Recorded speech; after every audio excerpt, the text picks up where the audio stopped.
Assassin's Creed o'yinlari umuman chiqmasligi mumkin edi. 2003-yil Ubisoft kompaniyasi Prince of Persia o'yinini chiqaradi. O'yindagi fizika, jang harakatlari va sujet hamma geymerlarga yoqadi. Kritiklar ham o'yinga yuqori baho berishgan.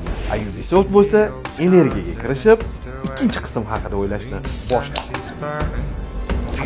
Ikkinchi qism bo'lsa Prince of Persia Assassin deb nomlanishi kerak edi. Dasturchilar o'yinni shu darajada takomillashtirishdiki, buni ko'rgan kreativ direktor Patrik Dizile o'yinni umuman yangi nom bilan nomlash kerak deb qarorga keldi.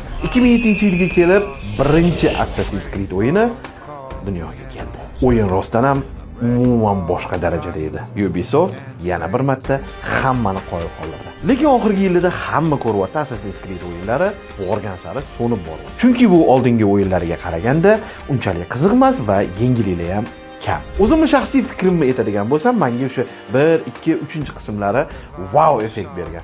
Sizlarga qaysi Assassin's Creed'ni qismlari yoqqan? Komment yozib qoldirib ketsanglar bo'ladi.